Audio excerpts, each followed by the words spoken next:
My name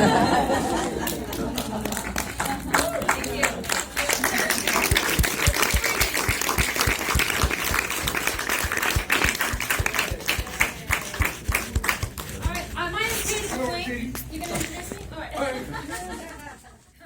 Well, Cady, ladies and gentlemen. My name is Cady McClain, and I made that with a lot of help. A lot of help, and a lot of people that are here that are helping. Fabulous Liz Manischel of Sundance Creative Distribution Initiative encouraged me to pass around a little board like this, old school. If you feel like sharing your name in social media, email, please do. I will follow you. You can follow me if you want. You don't have to. If you put your email, you might end up on a list where I tell you things, or not. But I would appreciate it if you would share it. Thank you so much. I'm going to use this microphone now, because I like to talk a lot. There are some people here who I would love to come down. One of them is Miss Kimberly McCullough, who's trying to sneak out. No, you cannot come up here. Turn on the lights for you. Oh, you can turn on the lights. That's good. Okay. And there's Trudy Bellinger, who's also in the film. Amazing. Kimberly is a producer of the film. She's in the film. She shot some of the film. Trudy's in the film. Amanda Quinn Oliver is here, and she is a producer of the film. She helped make a whole bunch of those interviews possible. Has been incredibly supportive throughout the entire post-production process as well, helping get screenings. You know how this is, you guys. You're a whole bunch of filmmakers, I bet you. This is the fabulous Sarah Moshman. Sarah's also in the film, led footage for the film, is an advocate for female filmmakers. She's so incredible. And John, my husband, who just left, who's kept me alive through the making of this film. God bless him, he's fed me. And, just been an awesome supporter and advocate, which we cannot be more, we need as many of these fabulous men as possible. Yay, John.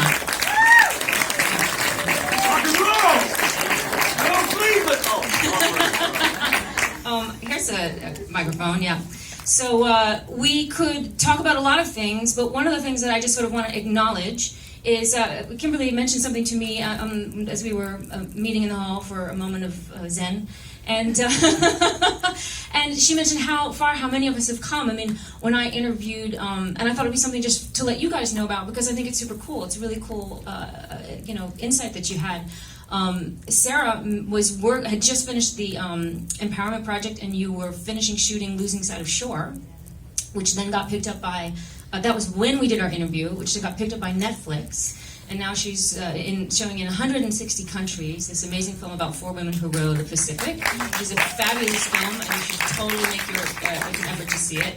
And also, she's working on a project called Nevertheless, She Persisted. Or just Nevertheless. Just Nevertheless. Okay, cool. Which is about women fighting sexism in the workplace. So that's sexual harassment? Yes, she's super fabulous. So I want to talk to you about that. Also want to acknowledge the incredible progress of this fine female here. Kimberly has gone on to direct the series One Day at a Time. Which has been a real game changer in the industry. I don't know if you've noticed that it was an all Hispanic crew or Latina crew. How do you put it? No, mostly Latina. Cast and a lot of support of women behind the scenes too, which I know you had a lot to do with, which is super fabulous. Oh look, we have images. And Trudy has gone on to direct more commercials and is really sort of breaking this glass ceiling of female directors of commercials and music videos in Hollywood, coming from abroad and just making huge strides in her career as well. So we are so blessed to have her here in the States, and she's just a brilliant director and a brilliant person, and I just want to celebrate how you've changed my life with your vision and your strength. And there's a really funny story I want to share about Trudy too, which didn't make it into the film, but it was so great, about your pregnancy. Can you share that story? I think we should talk a little bit about moms too. When I got pregnant, it wasn't something that I'd actually planned.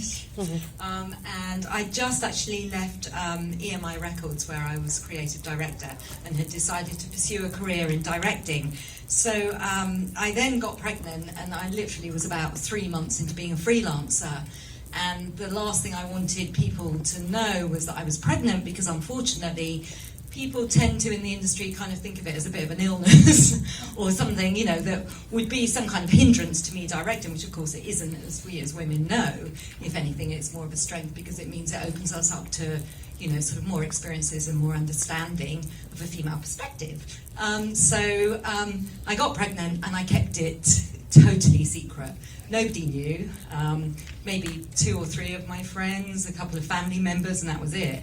And I was on set 3 days before my son was born, and 3 days after he was born, I was back on set, and I literally had him in a papoose around my neck, and my normal crew were there, and everybody was like, "Where did you get that?" They thought I'd actually bought the kid, or I was just like borrowing it, and I'm like, no, it's mine. I just had it like 3 days ago. It's 3 days old, and nobody believed me, but it's true. So we can do it, and pregnancy should not stand in the way. Well, did you? He's almost 2. Oh shit! Wow. Yes, I have a quick story too, which actually I just posted a photo about this the other day. I went back to work when my son was 6 weeks, so not as badass as that. But yeah, there was this camera assistant on set that noticed that I was going back and forth to our base camp, which was several blocks away, to pump, and I was trying to make it so that it was in between setups. And this one particular scene was not working out that way, and so she went to my little dressing room and got my commercial grade pump for me and brought it to set and set me up in the bathroom so that I could watch while I was pumping. And I was just so grateful to her. Yeah, anyway, you could do it, I guess. Yeah. And this is something also just to recognize that this is changing. Like, our industry is changing. There is space being made. There are rooms literally being set up so that women can, have kids, be mothers and do their job, because they've got this incredible brain that happens to tell them that they can. They have a vision and they have an idea and a story, and that having a child is not an hindrance to that. Sarah, you also have a I'm also a mother. Yeah. Can you talk a little bit about how you work that in with your filmmaking? Yeah, my daughter's almost 17 months, so like almost a year and a half, and I went back to work about when she was 5 weeks teaching doc filmmaking here in LA, and I had to pump on the bathroom floor alone, this gross setting, so it was not ideal. But for me, because as a freelance director, I didn't want anyone to count me out, so I had this real fear in my head sort of replaying, like, you better kill it, you better push it, you can't let anyone think that you can't handle this, because then they're not going to hire you, people are going to stop thinking of you for jobs, and then eventually your career will fade away. And that's really harsh, but that's kind of what society tells us. So I actually had my most profitable, successful year in my first year of motherhood for those exact reasons. I sold my film to Netflix, I started directing for Mattel, and various other projects. I started a new documentary called Nevertheless. I did a Kickstarter campaign. I mean, I went over the top. And I think that's unfortunately a sign of what it's like, to be a woman in this industry, and then adding motherhood to that. They talk about it as called the motherhood penalty. And it feels very real that the wage gap between women who are mothers and women who are not mothers is actually greater than between men and women, which is startling and unfortunate, and there's many reasons for that. But anyway, it's, at least for me, I've kind of leveled out a little, sort of realizing that there's certainly more of a balance to be made between work and family and life, and so it's been a journey. Still on the journey, of course. And one last story about that is my producer, Kate Super, who you saw holding the picture of her with her child. She had her third girl in I think it was like end of 2016, when we were in the middle of production, and she's texting me from the hospital where she's about to give birth. Can I do anything else? Is there anything that you need? And I was like, I need you to have a baby and get off the phone. And I just find that so impressive. It's so inspiring to me, the sort of dedication and the passion that these women who are also, becoming mothers are showing to their work. To me, it's just like, look at this. This is a sign of great caring. This is and love of their work. Somebody asked me, why did I make this film? And a lot of it had to do with my mom, who also felt that because she became a mother, she could not be an artist and she could not have a job, and she wanted to sort of protect me and my sister by making sure we loved our work. But neither my sister and I have children. My sister, it was a choice for me. It was not. My body decided. So to a great degree, the making of this film has made for me many grown-up children that I can love and care about, and I love being a mentor. That's just, what's that? Womantor. Sure, why not? I like it, why not? Yes, a mentor to women, and it's a great thing. Does anybody have any questions? I'd be happy to answer them. I'm rattling away. Yes? How long did it take to make that? We started in 2015. Kimberly was one of the first people to come on board. And it really was, it's been an interesting process. Like Kim introduced me to Laemmle Monica Film Center and Jan Turner, so she was a part of all of those shoots. And it was really like asking a lot of friends, like, you know, oh, who do you know? John, who do we know? Who do we know? Who directed me? Who is it? Deborah. Oh, is it? Shit. Not Del Pret. Deborah Del Pret. Thank you. Thank you. I told him, shout it out, man. The brain is getting tired. Thank you, John. She was the person who directed me in a film when I was 18, and I thought, like, wow, that's like one of the few women who's ever directed me. You know, I was a child actor, acted all through my 20s and 30s, and I could name the number of women who directed me on one hand. You know, and that was like crazy. So I was like, okay, seriously, this is a good project. This is something that has to change.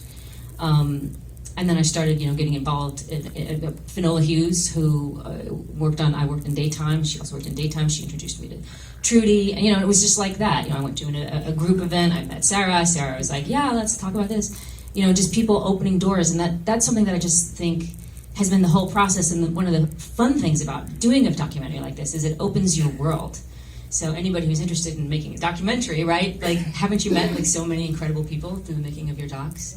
And it's like completely opened my eyes to like what is possible. Another amazing story from Sarah, which reminds me, can you tell them a little bit about losing sight of shore and the risks that you took in terms of buying those cameras and sending them to those women to use it on the boat? I made a documentary called Losing Sight of Shore, which is about 4 women who got in a pink ocean rowing boat and rowed all the way from San Francisco to Australia, which is the film that was mentioned previously that's on Netflix now. But at the time, there was no Netflix in the beginning, and I just believed in the story and wanted to see what would happen, but had no idea if they could make it, if that was even humanly possible. So I pretty much spent every dollar I had to give them cameras and microphones and hard drives so they could tell their own story at sea, because no one was with them, no camera boat, no support boat. And then I met them on land along the way on their journey. So it was incredibly risky. For about 2 years, I felt just a little low-grade anxiety at all times. But they made it. Spoiler alert, you'll still enjoy the movie if you know that. And we spent, 9 months a year in post, and then we had a very happy ending with Netflix. So it's worth the risk. There's a lot of risk that go into these projects. I'm sure everyone here can attest to that. And kudos to Cady for persevering on this project. It's been 4 years, and here we are. It's amazing. So congratulations. I'm sorry to interrupt, but on that note, we actually have to leave. The next film starts in 3 minutes. Thank you so much for coming. It means, the work is nothing if you don't show up. Thank you very much. And I hope you go out there and make some more movies.